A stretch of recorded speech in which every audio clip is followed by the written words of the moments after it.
PBS/Focus features Fred Rogers and François Clemmons in a scene from a 1969 episode of Mr. Rogers' Neighborhood.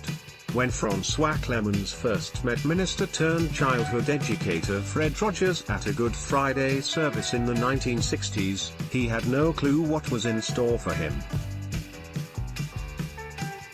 He caught the attention of the beloved TV personality while singing at the service.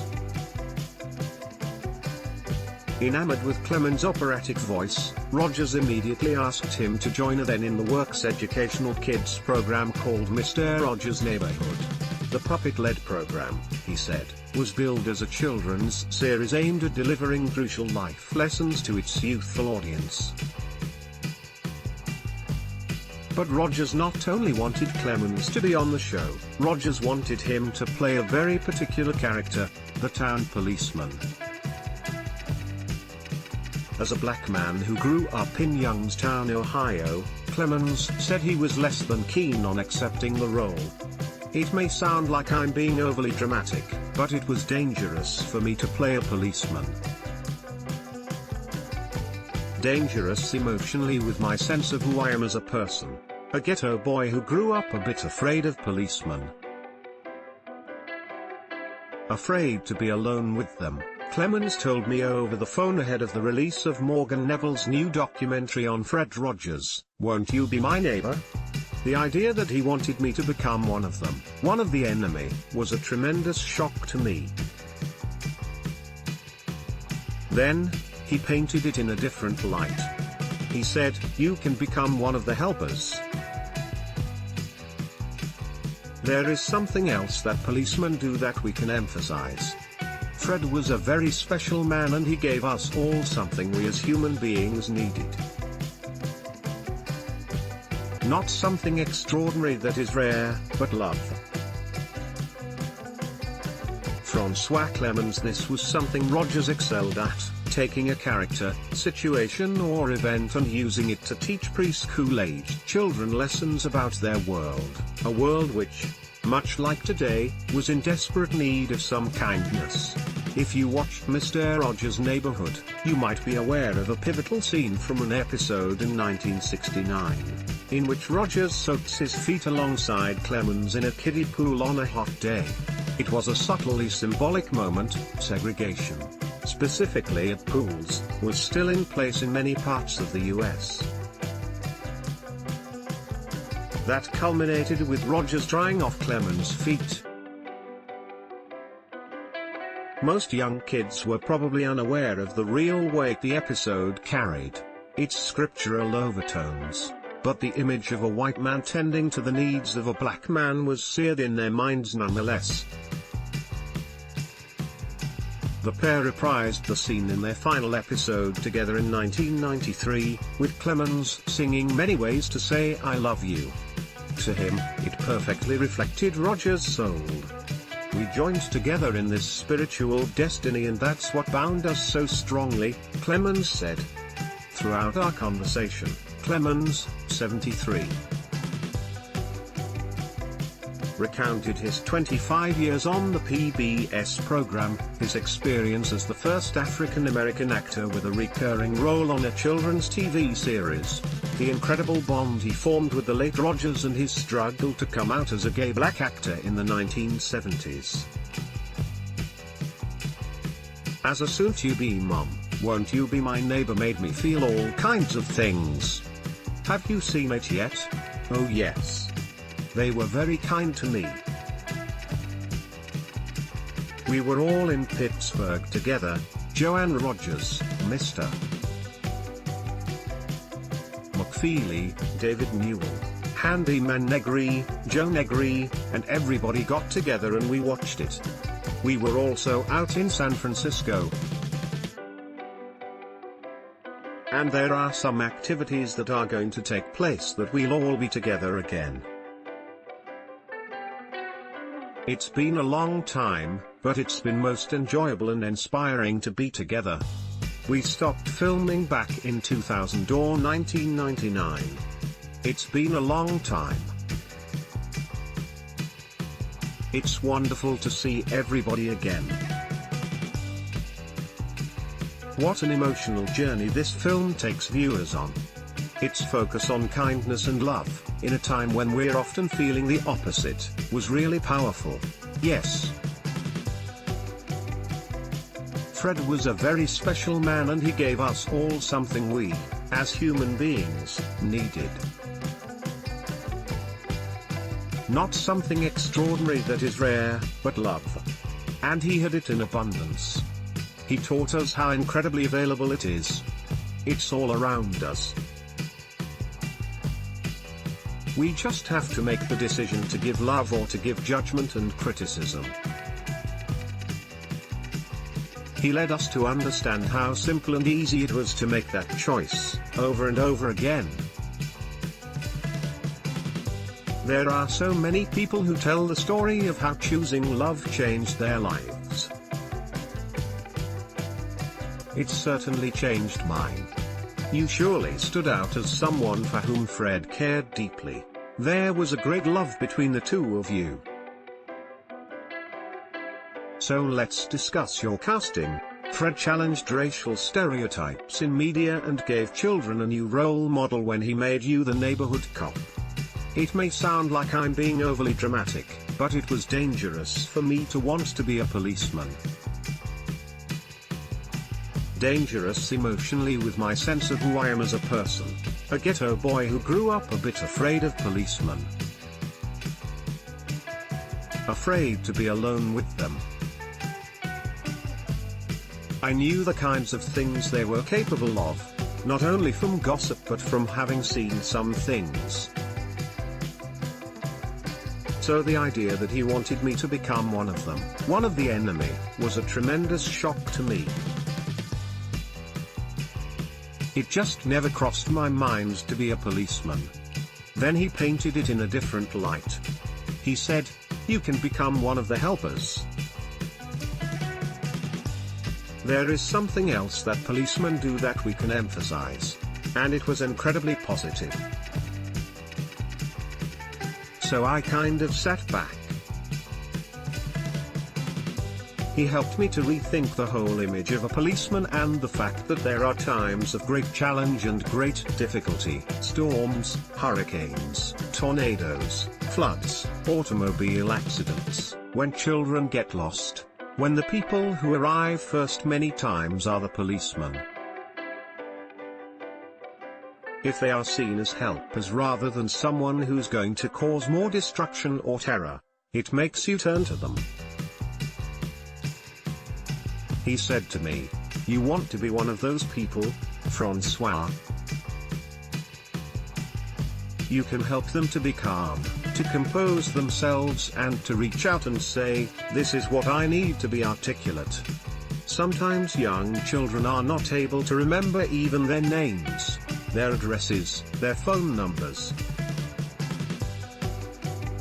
But if they see you as a helper, they'll be calm and they'll trust you.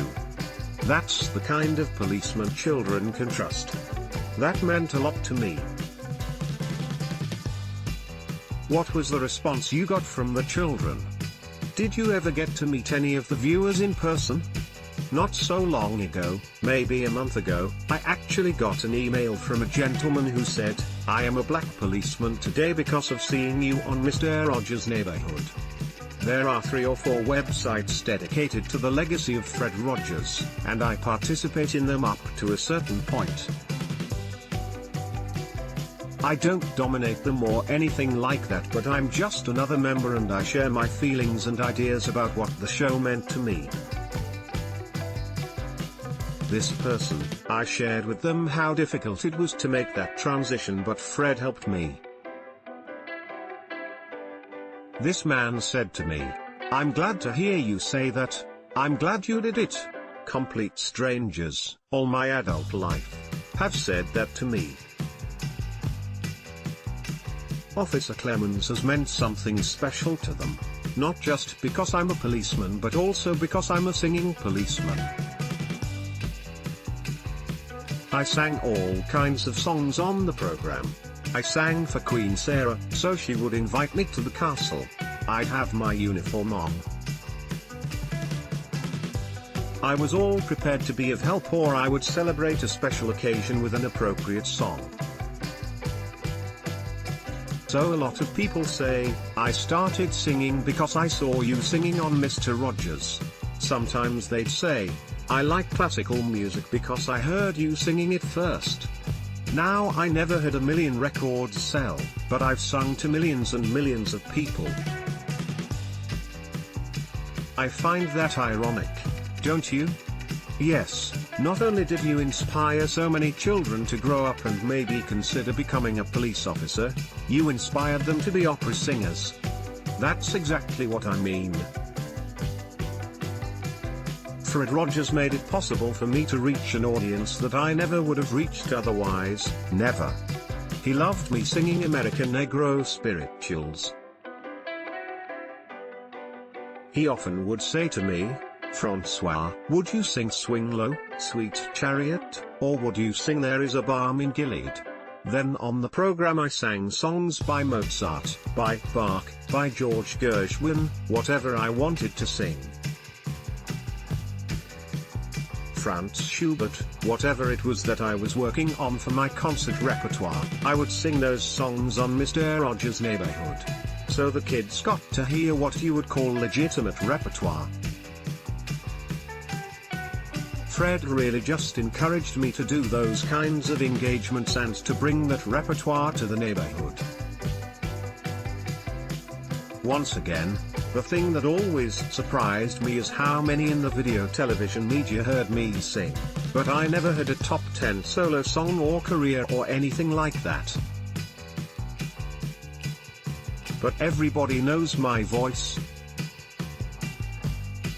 I can walk into a store here in Middlebury, Vermont, where he lives and works, or something, and sing a song and people say, I know that voice. And you're like, it's me, François Diva Man Clemmons, which is what your email signature is.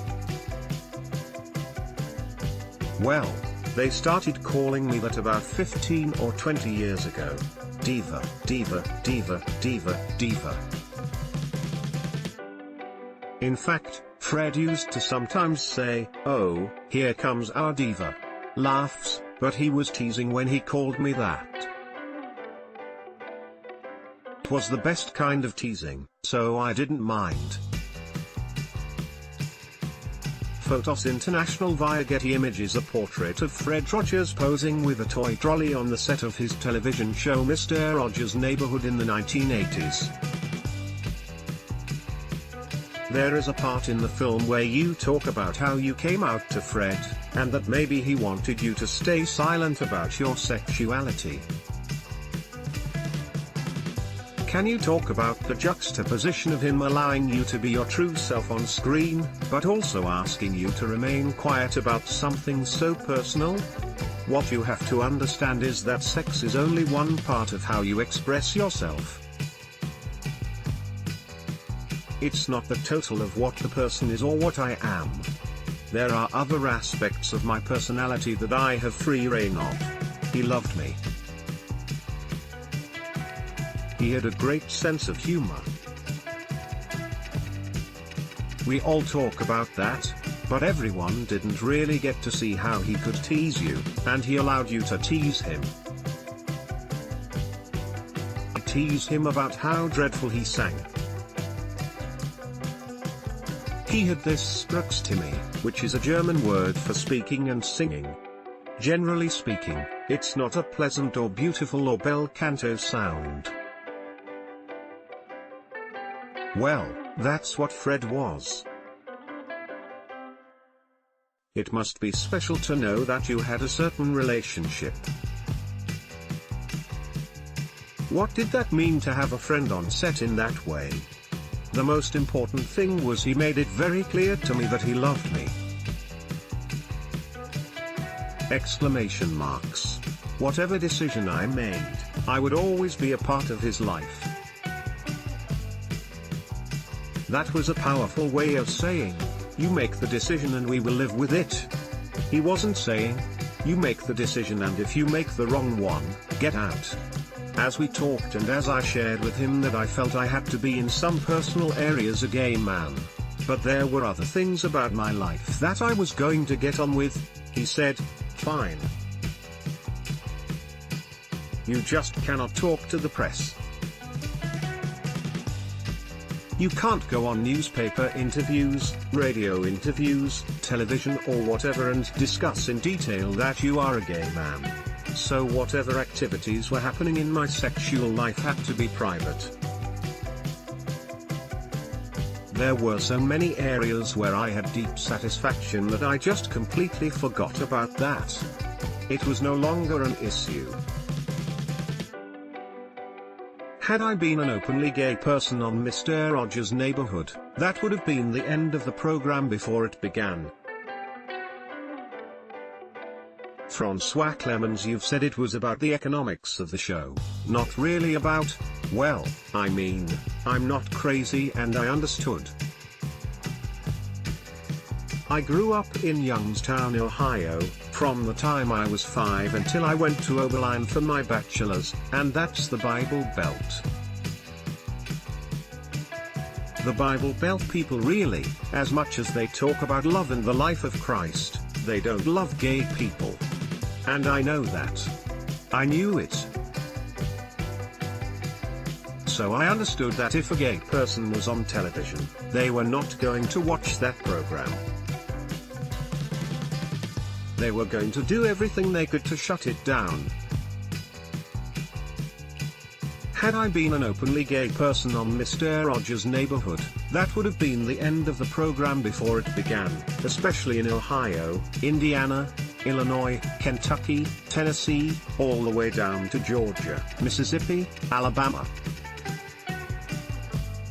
That swath of America would never tolerate an openly gay man, especially on a children's television program. I understood that. They could see the sponsors' fears. Johnson & Johnson, I suppose. PBS in those days probably would have withdrawn their support for a children's television program that had an openly gay person on it. I keep stressing that because it was particularly more difficult to be openly gay on a children's television program than in an adult program, which happened much later on several programs. Do you think Fred would have reacted differently, say, if the show was still on in 2018? I would hope that he would respond differently, but I don't know that. I really don't. I would hope so. It certainly has been proven that having a gay person on a television program does not mean that's the end of the program. It just doesn't. Particularly with the shows that are on cable that deal very openly, very intelligently, very sensibly, very creatively with gay people in all kinds of roles. And actors and actresses are coming out all the time and saying, I'm a gay person. I'm very happy. I'm very proud of what I've done, but I've also been kind of under the radar. I guess you can understand the subtlety of what I'm saying. Because I did not come out, it allowed me to do my good works incognito. Yes, I understand. You never see my picture on page 6 like Donald Trump, or you never saw me splattered on the front pages of one of those magazines when you're in the grocery line. The tabloids. Yes, the tabloids never, ever turned onto my personal life. I had the weight of race on my shoulders. I knew it. I understood it. I accepted it. It was a burden, but it was also a deep spiritual responsibility not to mess up. I'm using that word instead of the F word. Took that responsibility very seriously. I'm not a frivolous person. The one image that really sticks out in my mind for you is, of course, you and Fred with your feet in the kiddie pool. That's right. It really meant as much as it seems to people. People have been talking to me about that for the last 20 or 25 years, all across the country. Interviewers have come here to my home. We have sat and we have talked for hours and hours and hours because, for some Christians, it presents quite a challenge that Fred performed a very symbolic act, a physical act, with a black gay man. I represent what you would call Peter in the Bible among the disciples who did not want Jesus to wash his feet. The implication that a black gay man had some of the characteristics of Peter is very difficult for some Christians, particularly for white Christians, to accept. I didn't mean to get into a biblical discussion with you about that because it's very complicated and there are different ways of interpreting those biblical scriptures. But that scene was something Fred felt was so powerful. He filmed it twice, not once. It was not casual or accidental. He meant what he was saying. When he came to you with the idea for that scene, what were your feelings on it? Especially in the 60s with all that was going on in terms of segregation. I was primarily concerned with racism and the whole idea of civil rights and integration in America. So that was my first line of defense. We have to deal with this in some kind of way, Fred. He was not the one to go out on a line and march and hold signs and protest. But he wasn't. And I did my share of protesting. In the beginning I thought of it in that context almost exclusively. Fred and I had a lot of time, a lot of opportunity for talking and for listening and exchanging what we felt our spiritual life was. That is one of the things that people tend to discount, that we were spiritual partners. I'm not airing dirty laundry, but people were fascinated and many times in awe of our intense personal bond. Why in the world does Fred care so much for François? What is it about those two? We were the least likely good buddies. I'm the extrovert. He's the introvert. But when we met, the chemistry happened. It was spiritual in nature and it had to do with our deep beliefs in God that we were accepting a cosmic destiny appointment. A cosmic appointment and a job to do. François Clemmons. With that in mind, Fred always says at the end of his shows, "I like you just the way you are." But in the documentary, there was a time that you felt like he was looking directly at you. Can you talk about that? You have to realize that I was 20-something years younger than Fred. I'm the ghetto guy and he's the person who was born with incredible privilege. So we were exchanging life experiences. I had to bring him over to look over my side of the fence, and he brought me over to look over his side of the fence. We gave each other a very, very rich understanding that we're just people on both sides. I had not received the kind of loving and nurturing a healthy child should have, so when I was in graduate school, I was on a journey to discover who I really am and how to comfort and heal this wounded boy. In my relationship with Fred, when I was in the studio and he was doing the ending that he does to the show, he often invited me. He'd say, "Come by the studio, François, and be with us. Be in this atmosphere." I didn't realize how healing it was until later, just to be around him. He said one day in his ending, "I like you just the way you are." And you know what? You make every day a special day just by being you, yourself. And he walked off the set. When he came around, the whole time his eyes were holding my eyes in like a hypnotic trance, and I said, "Fred, were you talking to me?" And he said, "Yes. I've been talking to you for 2 years, but you heard me today." Wow. Well, I hope that more and more people put you in those tabloids after this, because you were a shining star of the documentary. Oh, please. Laughs, you know, that's so funny you should say that. I was teasing Morgan, Neville, the director, Joanne and those other guys in Pittsburgh. I said, somebody nominated me for the Best Supporting Actor of a Documentary. They said, there's no such category. Laughs, documentaries don't get that kind of attention. So I have to live with that. I'm okay. Won't You Be My Neighbor? Is now in select theaters. Related coverage: Mr. Rogers' Neighborhood turns 50. The influence of Mr. Rogers' moving trailer for Mr. Rogers' documentary highlights the power of kindness. Download before you go. More civil rights documentaries. Fred Rogers' Mr. Rogers' Neighborhood.